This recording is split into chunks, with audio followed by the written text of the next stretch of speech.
Welcome to the Mullet Gang. A Neuro Spicy podcast for neurodivergent folks. We bring the spicy to neuro spicy. We want you to know that you are not alone and you are not too much. Let's fucking go. Yeah. Hey guys, welcome to our podcast. This is our first episode ever. I'm here with Amy and I'm Susie, and we're so excited to bring this to you. I guess we can talk about why. Why are we doing this podcast, Amy? Yeah, I think it's really important to talk about. And one of our main goals is really to support the neurodivergent community. And so when we say the term neurospicy or neurosparkly, that's really just kind of a fun, creative way to acknowledge that we're neurodivergent, meaning that our brains just work a little differently, right? Absolutely. And we want to build community around that. We want people that are neurodivergent to understand that this is a real thing. It's not a trend. It's not made up. It is valid. It's a real neurological thing that does impact your brain and how it works. And so your experience is real.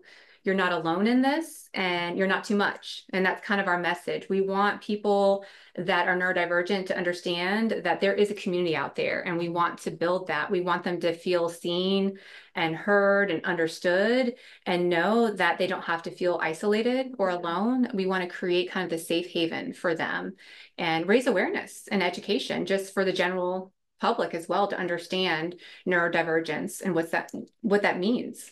Yeah, I mean, if we can reach at least one person and get them the resources that they need, I think we've done our job. And I think that we're both really a lot about community and about bringing awareness to having ADHD. That's big for us. And so I think that, yeah, I think this is a good thing. I hope that you guys enjoy it and get something out of it, because for us, this is our passion project. We really are super passionate about talking about neurodiversity and what that looks like for different folks. And, hopefully we'll be able to bring resources, guest speakers, um, ways that people can get the help that they need. Yeah.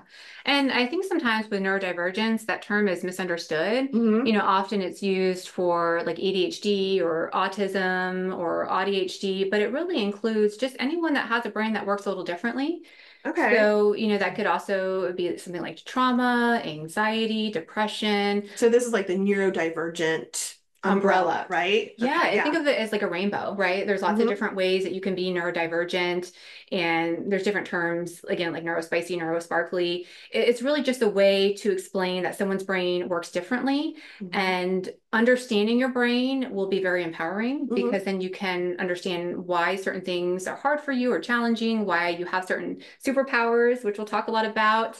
And once you understand that, you can learn to work with your neurology versus Yep. against it. And I think that's a big part of our message, is not just building that community, but empowering people that are neurodivergent to really lean into some of that and use their brain in a positive way. This is giving me the chills, because if I would have had this in my 20s, there's no telling what I would have done with my life and how differently some of the things that happened to me would have gone. So I'm really passionate about bringing this, especially to the younger generation out there. But truly, they've inspired me because of things like TikTok and social media. I've actually been like, what? People are talking about this now? Mhm. I kind of love that. I kind of love that, we're all making mental health awareness our goals. And I think that the way that we really can come together, especially during these crazy times that we're living in, Mhm. is to really center a lot of our focus and our attention on mental health. And, I think it's a great thing. I'm just so excited to do this with you. No, absolutely. I think it's definitely going to serve so many people just to help them understand themselves and feel part of this community. So we want to create that. Yay. So let's tell everyone who we are. Yeah, I'm Amy. So I am a licensed mental health counselor. I've been a therapist for about 18 years. I have a therapy practice in Florida, and I also, in the last few years, have built a coaching practice worldwide where I offer different types of coaching services. And I really support neurodivergent peeps. That's kind of my specialty area, both in therapy and coaching, working with individuals that identify as neurodivergent, helping them understand their brain, empower them, and give them the support that they need. And that's become such a huge passion of mine. I am late diagnosed. So I was diagnosed last year at age 39 and really have become so passionate about this cause and raising awareness. I'm also a mom, Mhm. and that's a big part of my story too. In motherhood, I think that's when my symptoms came out and became really noticeable. So learning about myself, healing myself so that I can show up for my girls and be a really good role model for them. That's so awesome. Also, guys, just for those of you who might not know, Amy's also a content creator and influencer. And this is big because honestly, we've actually reached out to more people because of your platform. Mhm. And you've been talking about this for what, like over a year now, Yeah. right? Like really Mhm. reaching out to like young people out there, mothers, all kinds of um people who may not have known that they had ADHD. And so you're putting that kind of content out there, I think has really helped a lot of folks, which is awesome. Yeah, it's really been so fulfilling to connect with people on social media and to hear people say, "Oh my gosh, I think this may be me. I'm going to reach out and get help," or, "This is my partner," or, my friend. So not just for people that are neurodivergent, but people that love them and care for them. So it's been cool to just get that acknowledgement that my content is hitting those people and helping them understand themselves and get the right support. That's so awesome. Well, it's funny because you've got your therapist here and then you got your therapist. My name is Susie. I'm 40 years old, 40 years young. That's right. And I'm actually early diagnosed, but really didn't understand when I got my diagnosis. Um, I was still in high school and like it kind of just went over my head. I think back then we were calling it ADD.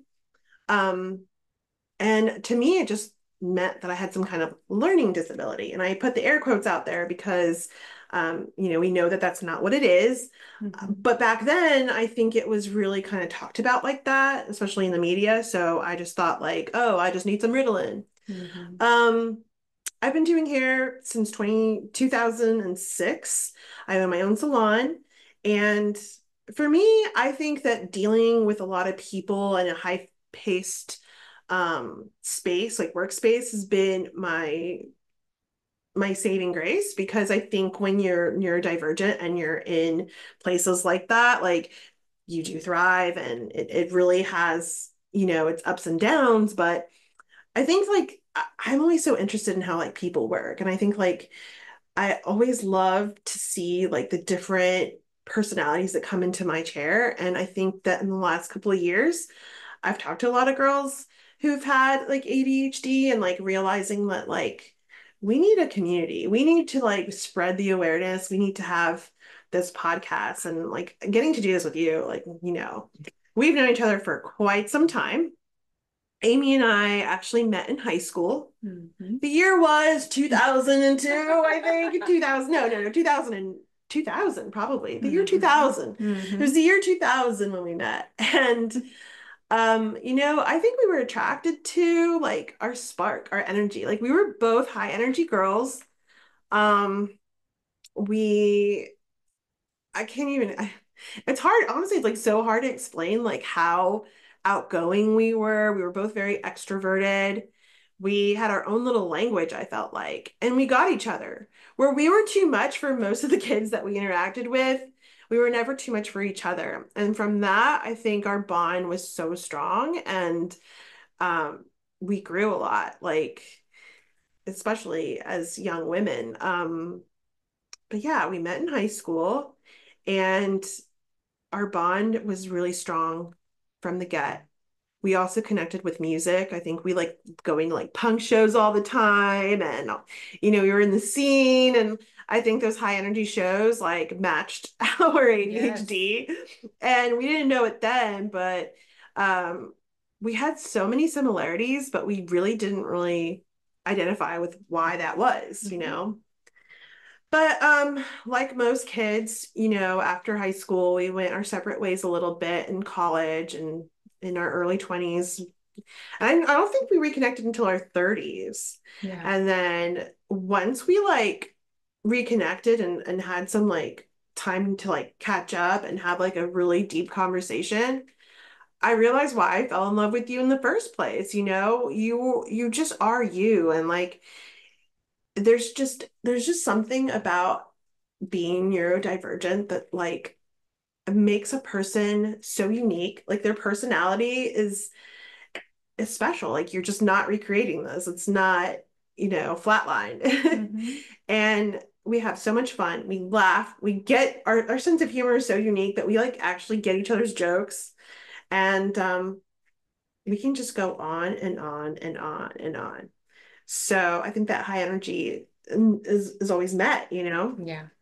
But now our friendship took us from being girls that went to high school together to talking about mental health and growing and empowering each other. Like I really liked how you said that at the beginning. Like for sure, I really hope that this podcast does empower people, Mm-hmm. and people of all, backgrounds and of all types. Like, I want people to hear us and like understand that they're not alone. And, you know, we're here for you. You can join our mullet gang. Yes, everyone is welcome, right? Yeah. And also, the reason why we call the podcast Mullet Gang Podcast is because, well, in our young, spirited youth, and also being super hyper, because when we were high, and I mean hyper, when we were High both on dopamine. when we were both high on dopamine at the same time, the world needed to watch out.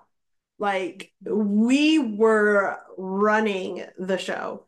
And so while we were like wreaking like while we were um at the mall, I want to say like our first Hot Topic ever experience, we decided we were going to go in there like a bull in a china shop and just like wreak havoc. And we were messing around with the shop boys. Remember that? And Mm-hmm. then we were like, oh, what the hell is a mullet? Like we didn't know.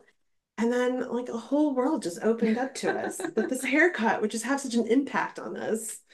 And so yeah, quirky little story, but that's how we got the name. Mm-hmm. And it makes sense actually. Yeah, it kind of fits in with being neurodivergent in several different ways. And I know you and I talked about that when we were coming up with a name for the podcast. Number one, just, I mean, we thought it was so ironic, right? Like, we found this notebook. It said, I love mullets. We didn't know what a mullet was, and kind of learning all the different definitions of a mullet, but then really leaning into the haircut and how funny we thought it was, and then buying the notebook.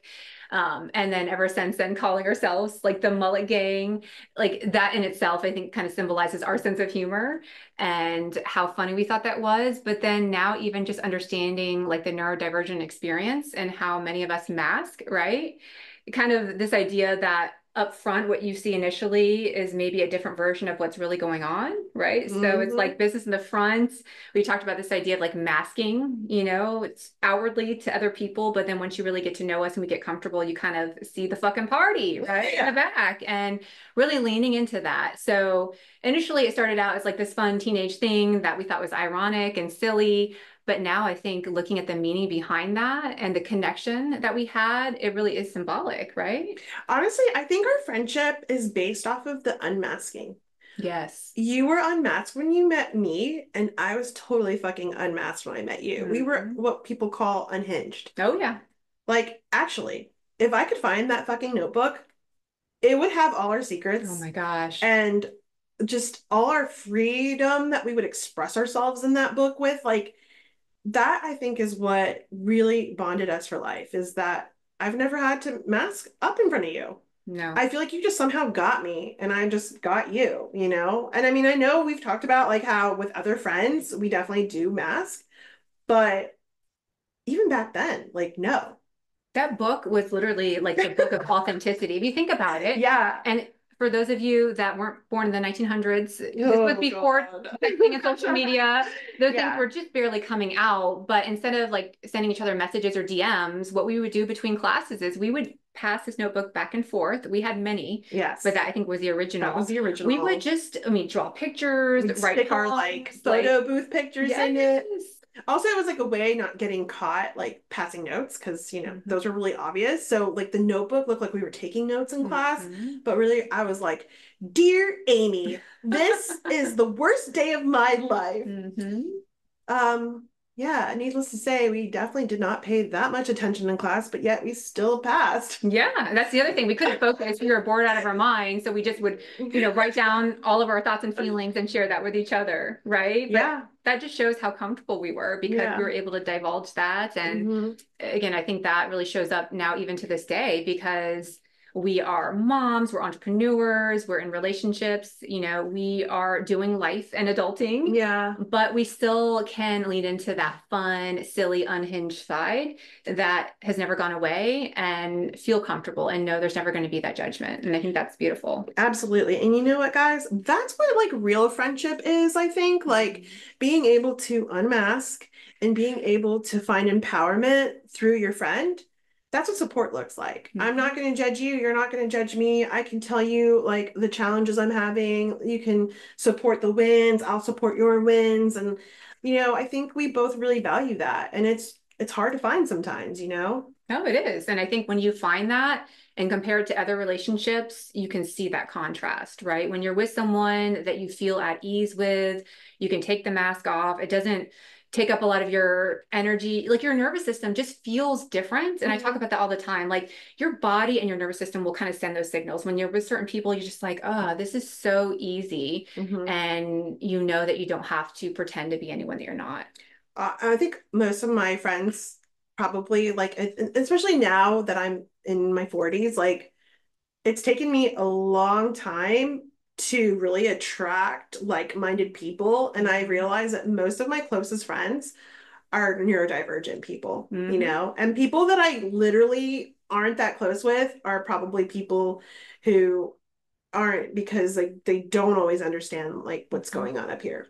you Isn't it know? interesting? Yeah. When I got diagnosed, it was the same thing. Like I had a lot of people reach out to me that were like, "Oh my gosh, same." And then you and I really started talking about it and just looking around your life and the people that you feel most comfortable with and you enjoy spending time with are neurodivergent, and the people that maybe you struggled with or you felt uncomfortable with are not, or maybe you were being like a certain version of yourself that you thought Yeah. you had to be, like Mhm. masking or trying to blend in or kind of be this social chameleon.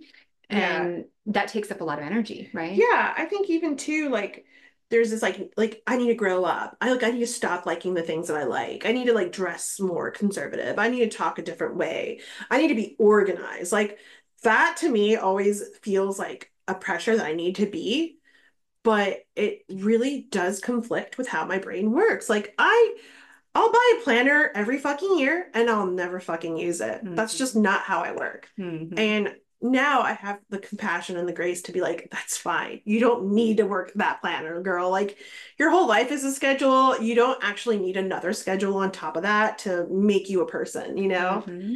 Um, and I'm at that point now where like I get that and I'm okay with that. And yeah, like I don't need to plan every little thing about the week. Like I'm good.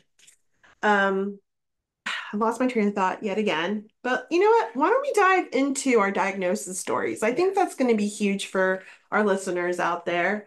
Because it's kind of different. Like I'm diagnosed earlier and you're diagnosed later, Hmm. right? So for me, kid in school, struggling to study, struggling to pay attention in class, went to my high school therapist and said, "Hey, I'm really struggling," and they were like, "Probably because you have ADD." Um, so after that, I never really like went to therapy. I don't even think I told my parents because I was kind of like scared too. Like I thought I'd get in trouble because they'd be like, "Ugh, another thing."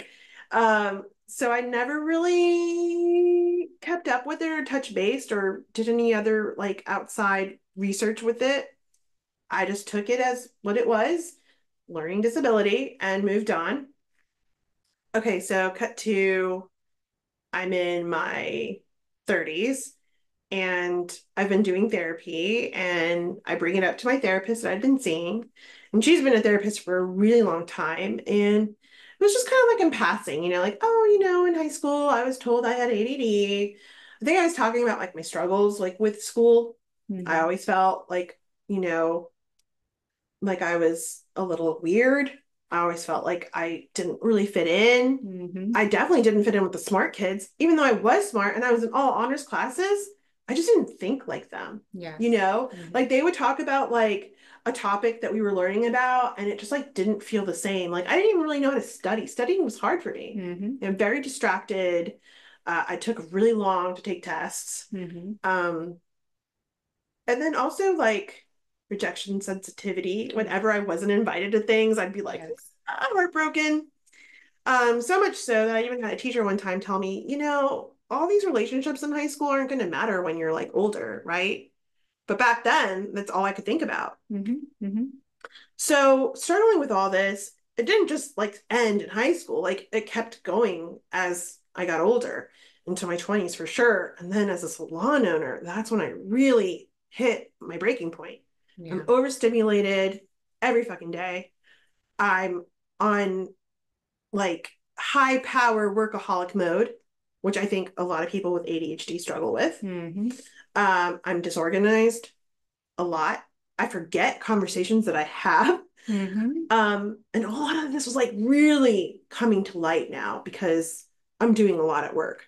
Yeah. And running a business, as some of you might know, it's hard. You Mm-hmm. know, it's not fucking easy. And you put a lot of yourself into it. And having employees is really hard because again, you're trying to be everyone's buddy because you're a people pleaser, but that's not what a staff needs. It's not what your team needs. They don't need you to be a fucking people pleaser. It's like the worst thing you could be in your business. Mm-hmm. Um, and I went through a traumatic experience, and that's when everything just crashed and burned.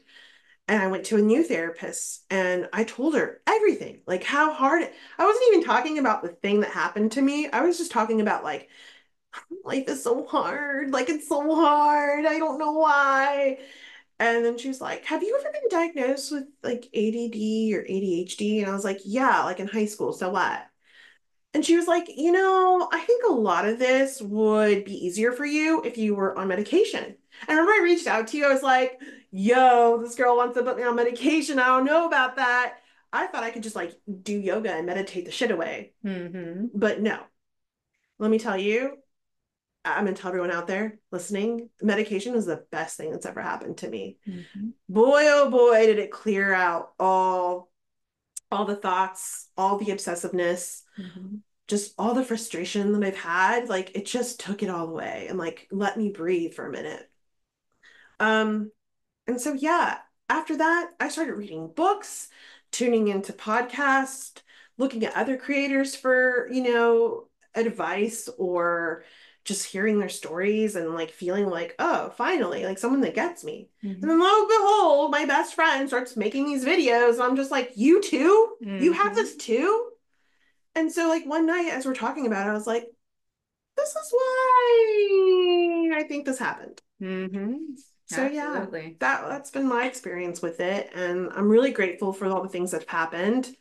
But boy, do I wish I would have like really leaned into this like back in the 2000s, early 2000s when they first told me, you know, that would have been so awesome. Yeah. Well, and you and I are both on this journey right now in our life where we're trying to understand our own like neurodivergence and how that fits into our life and how to cope with that the best that we can. But we did have very different stories as far as when we got diagnosed. So I think that's interesting. And a lot of it was just kind of timing and Hmm. research and the knowledge base that was there when you got diagnosed and our understanding of ADHD compared to what's going on now. Hmm. So for me, you know, I got diagnosed much later on in life, age 39, Hmm. and that came out in motherhood where the overwhelm and overstimulation just became too much. Hmm.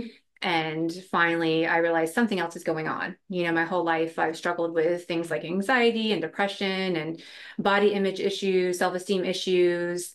You know, I've been on antidepressants, been in and out of therapy, and, you know, it would help to a certain point, but I always felt like there was something else, right? There was something else that was going on that wasn't understood, but I couldn't put my finger on it. Hmm. And, you know, when I went to grad school 18 plus years ago, there wasn't a lot of discussion about neurodivergence, ADHD, what that looks like in girls and women, what that looks like in adults. You know, I don't even remember spending a lot of time on ADHD. I think it was in like a childhood disorder class. Maybe we talked about it for an hour, but a lot of it was based on just kind of like young boys that are hyperactive, that can't focus in school. And there wasn't a lot of discussion about what we're learning as far Hmm. as executive dysfunction and all the different areas that it can impact us. So although we got diagnosed at much different times in our life, I think we're both now on this journey of really understanding what that means. And luckily, living in a world where there's so much awareness now, I right? And know. so much media and content about it. And that's how, like, you're, learning and connecting with your diagnosis and how I actually figured it out as a therapist and then brought it to my therapist's attention and kind of went through the assessment process and confirmed, yeah, I definitely have ADHD. My therapist actually said that she's never met anyone that kind of checks the boxes as much as I do.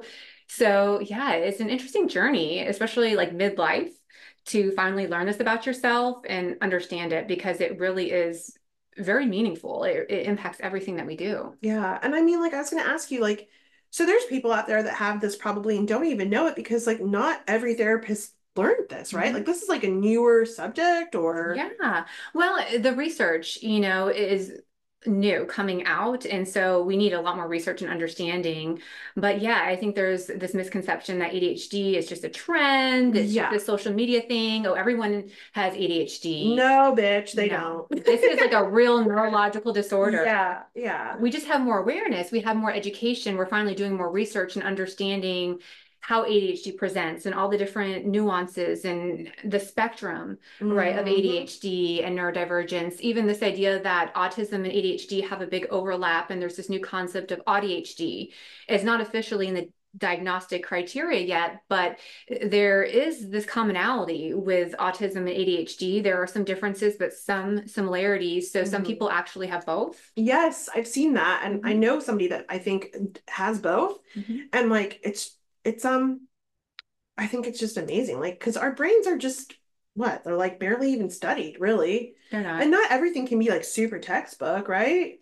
Well, it presents so differently, right? Like Yeah. even though we both have ADHD, it's a very individualized experience. So Yeah. the way that it presents for you can be different for me. Certain things may be more challenging for you, easier for me. So Mm-hmm. it's not like this blanket thing that you can say everyone that has neurodivergence or everyone that has ADHD is going to feel the same or be the same. There are certain things that we can connect with and understand, but again, we're all human, right? And we have our own lived experience and genetics and personality. So there's just so many different variables that we have to understand. Yeah. And I think it like doesn't get the like people talking about it or how do I say this? Like, it's not getting talked about in the right way. Sometimes I think that, we both experience like backlash a little bit, like, or family members or friends like judging us, like saying, like, "Ugh, you don't have that. Everybody, that's like the first thing my parents were like, everybody has this, right? Mhm. And it sucks because like you try to like explain and share something and then you're shut down. Mhm. Oh, you're just trying to label yourself and put yourself in a special little box. Mhm. And even like recently I posted about like, all the fear with like vaccinations because I just had a baby Mhm. and trying to figure out like, is it okay to vaccinate? Is there risks? What are the risks? And like I even got like a couple friends who were like, girl, just because someone's autistic doesn't mean it's like a death sentence. And I did not mean that like in any way, but I can already feel like how people sometimes, just because they're diagnosed with something, feel like they almost have to protect it because it's Mhm. just talked about so negatively Mhm. in the public. Oh yeah. And people think that you're just using it as an excuse, you're just making it up, you're lazy, that it's not real. I mean, I was even surprised when I started making a lot of targeted content about ADHD or neurodivergence, how many hateful comments I received about it. Mhm. Either just people shaming me for having it or saying that it's not real, that I'm just making it up. There still is a huge misunderstanding about neurodivergence and ADHD and autism. And that's why I think we both are so passionate about this podcast, Yeah. right? Yeah, for me, yes, 100%. I think that there is not there's people are having more of an awareness for autism but they're not really even with all the awareness that's out there they don't really understand it completely. They Mhm. don't realize how wide that spectrum is, Mhm. how one little thing can actually make you like autistic, right? Mhm. Doesn't mean you're just one way. Like it could be a lot of little things or it could be like just a one thing. Mhm. And like you said earlier, like everybody's experience is just personal to them. Mhm. Like, yes, my ADHD isn't always like yours, and yours isn't always like mine. And I think that if anything, this podcast hopefully brings like a lot of awareness about that in itself. And like, we want to erase the stigma, guys. Like, that is our Yes. focus, is we want to get the hate to just disappear. I mean, I know we can't, but if we can make it known what, what this is and what it feels like to have it. And like, we hear you, we see you. Um, yeah, I don't know. Yeah, it's about that support. I think there's already so much internalized shame and guilt living with neurodivergence, and then being shamed for coming out and talking about it. It just adds to that, right? Like when you finally understand yourself and you're excited and you want to share it with the world, and then for people to just reinforce all that negativity of, oh, you don't have that, you're just lazy, you're just making excuses, or that's not real, or that's not valid. Like we're trying to break out of that. Mhm. And that feels really shitty when someone says that and you're trying to open up and be vulnerable about your lived experience, your diagnosis, your mental health. So we want to create a community where people can feel safe, seen, heard, understood, Yeah. and celebrate all of our own unique experiences and kind of come together. I have a lot of people that reach out to me and say, hey, like I think I might be struggling with this, but I don't know where to start. Like, how do I meet with a therapist? How do I get diagnosed? How do I start medication? And so I think we need to be able to create kind of a resource guide or something for our listeners so they can have a place to go or start Yes, we based are on their definitely doing situation. that. Yeah, That's a because it's great idea. Oh my overwhelming. God, yes. It is overwhelming. Like, you don't really know sometimes where to start. Okay, now I have a diagnosis. Now what? Like, for me to even get medication, it took like a couple, like my doctor and my therapist to be like, yeah, you need a medication. Yeah. And sometimes when it's that obvious, like, can you imagine what, like, for me, like what I was going through, what people are going through when they don't get that support? Yeah. Um, and also just erasing all that stigma. I mean, even medication, people judge that. And so, if anything, I hope that we're able to guide people to the right resources and for the help that they really need. Yeah, I mean, that's part of the ADHD too, is kind of this paralysis or overwhelm to say, I think something's going on. I want to get help, but I don't know where to start. And then it feels too daunting and then giving up. And I think a lot of people maybe have some type of suspicion that this is happening, but they are too scared or too overwhelmed and seeking support. So we want this to be accessible for everyone. And if you don't have insurance or don't have a lot of money to pay out of pocket, to still at least have a place that you can go to get assessed and get some help.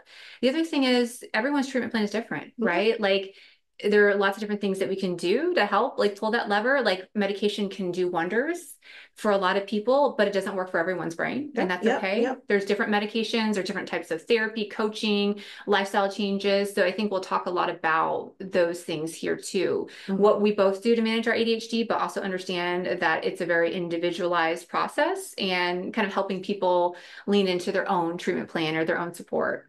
Yeah, and also you have the group, right? I have several different groups. So I have a Neurospicy Boss Club, which is like a support group for entrepreneurs that are Yeah. neurospicy.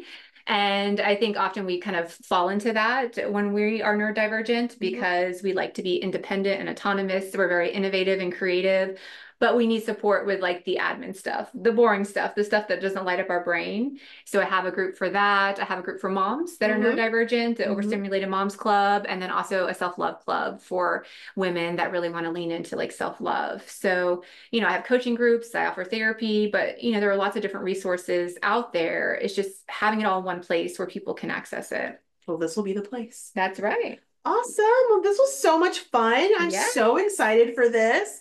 And yeah, I just cannot wait to hear about all the topics that we're going to bring to everybody.